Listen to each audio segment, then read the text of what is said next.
የማንነት ጥያቄዎችና የየራሳችን እውነተኛ ምላሾቻችን ስለ ራስ ባህሪና ስነ ልቦና የጠራ እይታ እንዲኖረን ከማድረግ ባሻገር በሕይወታችን ለተከሰቱ ምላሽ አልባ ጥያቄዎቻችን ከነመፍትሄው ምላሽ የሚሰጡ ናቸው። የራሳችን ጥፋት ሳይመስሉን በሌላው ላይ ጣት የቀሰርነው ተጠያቂነቱን ወደ ራሳችን ሊያመለክቱ ይችላሉ።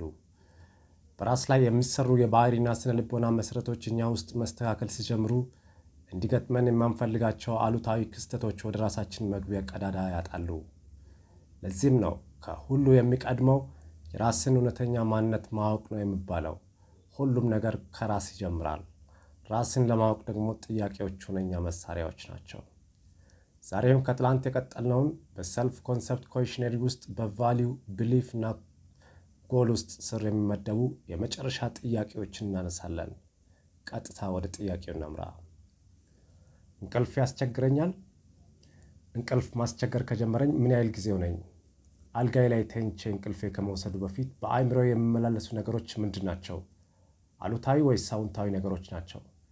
ከእንቅልፌ በፊት በአእምሮ የሚመጡ ሰዎች እነማን ናቸው? እነዚያ ሰዎች የምትወዳቸው ናቸው ወይስ የምትጠላቸው? እነዚያ የሚመላለሱ ነገሮች ለእኔ ምን ያህል አስፈላጊ ናቸው? ለአንድ ሳምንት ወይም ለአንድ ወር እነዚያን ነገሮች ለጊዜው ተወት ባደርጋቸው ምን ሊከሰት ይችላል? ከመተኛቴ በፊት ስልኬን መጠቀም ወይም ኢንተርኔት መጠቀም የማቆመው ከመተኛቴ ከስንት ደቂቃ ወይም ሰዓት በፊት ነው? ወይስ ስልክህን እያየ እንቅልፍ ይወስዳል? በስልክ የምትጠቀማቸው ፕላትፎርም ምን አይነት ነው? በስልክ ከምትጠቀማቸው ወደ አእምሮ የሚገቡ ድምፅና መልእክቶች ለህይወት ምን ያህል ጠቃሚ ናቸው? ስልክህን የምትጠቀመው መጠቀም ባለብህ ሰዓት ነው ወይስ በደመነፍስና ሱስ ሆኖብህ ነው? በስራ ወይም በሌላ ነገር የምትፎካከረው አካል አለ? ከማን ጋር ነው የምትፎካከረው?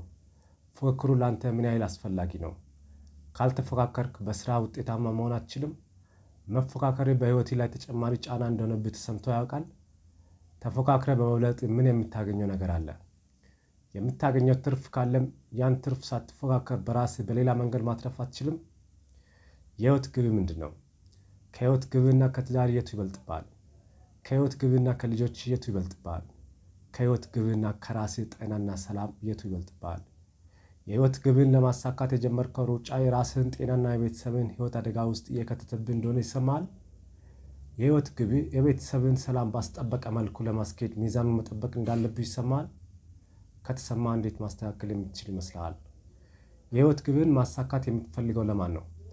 ራስህና ለቤተሰብህ ከሆነ ለራስህና ለቤተሰብህ ሁለንተናዊ ደህንነት ቅድሚያ መስጠት የምትችለው እንዴት ነው?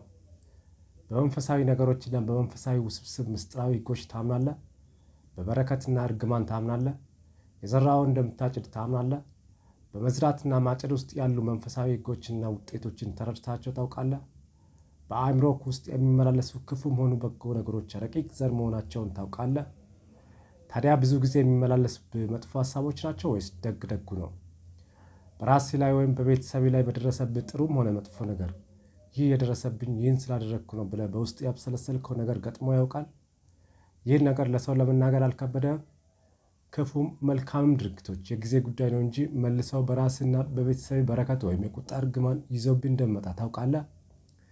እያንዳንዱ መጥፎ ድርጊት ከመፈጸም በፊት የምትወዳቸው ልጆች ወደ አእምሮ መጥተው ድርጊቱን የተውከው ጊዜ አለ? ካለ አእምሮዬን በመቆጣጠርና ራስህን በመግዛትህ ትልቅ ስብዕና የመጎናጸፍ ልምምድን በአሸናፊነት በመጀመርህ ራስህን በልብ አድንቀህ ታውቃለህ? በነፃ መስጠት ደስታ ይሰጣል?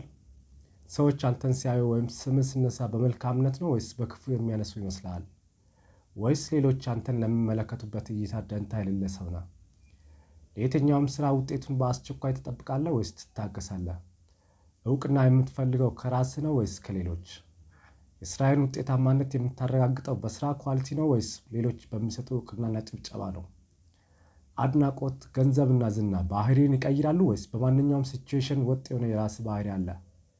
ሌሎች ሰዎችን በእውቀታቸው፣ በገንዘባቸው፣ በእውቅናቸው ላይ መሰረት ያደረገ ተለዋዋጭ ክብር ነው የምትሰጣቸው ወይስ ሰው በመሆናቸው ብቻ ታከብራቸዋለህ?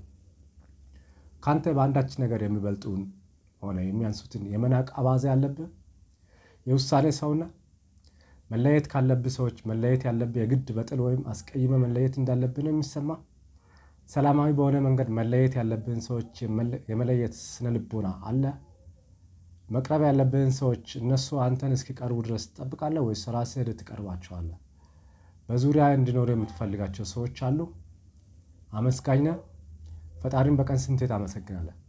ሚስትህንና ልጆችን በይፋ ከልብ የመነጨ አመሰግናለሁ የሚል ቃል አውጥተህ አመስግናቸው ታውቃለህ? በነገራችን ላይ ልጆች በተፈጥሯቸው ከወላጆች ምስጋና የመራብ ወይም የመፈለግ ባህሪ ያላቸው ሲሆን ከወላጅ ምስጋና ተነፍጎ ያደገ ልጅ ለቻይልድሁድ ትሮማ የመጋለጥ እድል አለው። ይህም ፓሬንታል ኔግሌክት ወይም ኢሞሽናል ኔግሌክት ተብሎ ነው የሚገለጸው። ከዚህ በተቃራኒ በወላጆቻቸው ተመዝግነው የሚያድጉ ልጆች ውስጣዊ ተነሳሽነታቸውና ንቃታቸው ከፍ ይላል። ይህም ኢንትሪንሲክ ሞቲቬሽን ተብሎ ይገለጻል በስነ ልቦና ሳይንስ። ለማንኛውም ወደ ጥያቄው እንመለስ። ወላጆችን፣ ወንድም እህቶችንና ጓደኞችን አመስግናቸው ታውቃለህ? ራስህንስ አመስግነህ ታውቃለህ? ፖርኖግራፊ አዘውትረህ ትመለከታለህ? ፖርኖግራፊ የምትመለከተው በአካል ሴት ልጅን ማናገርና ለወሲብ ማዘጋጀት ስላቃተ ነው? ሴት ልጅን ማናገር ወይም መጀናጀን ትፈራለህ? ሴቶች እንደሚጠሉ ይሰማል? ሴት ልጅን ማማለል የምትፈልገው በገንዘብ ብቻ ነው? ከሴት ልጅም ሆነ ከሌሎች ሰዎች ተወዳጅነትን ለማግኘት ገንዘብን ብቻ መጠቀም እንዳለብህ ይሰማል? ስንፈተ ወሲብ አለብህ? በሴት ልጅ ጀግና ለመባል ብለህ ለስንፈተ ወሲብ የሚሰጠውን መድኃኒት ትጠቀማለህ? በወሲብ ጀግንነት የምትኮራ አይነት ሰው ነህ? ከተለያዩ ሴት ጋር ካልተኛ በቀር ከአንድ ሴት ጋር ብቻ መቆየት እርካታ አይሰጥህም? የወሲብ ሱስ እንዳለብህ ይሰማል? ባለትዳሮችን ለወሲብ የማሳደድ ሱስ አለብህ? ወሲብ የገቢ ምንጭ ነው ወይም ወሲብ የገንዘብ ምንጭሽ ነው? እስካሁን ቢቆጠር ስንት ባለሀብቶች አጫወቱሽ? ከእነዚያ ውስጥ ባለትዳሮች ስንት ናቸው? ወደፊት ስታገቢ የአንቺ መሰሎችሽ ከባልሽ ጋር ብተኙ ምን ይሰማሻል?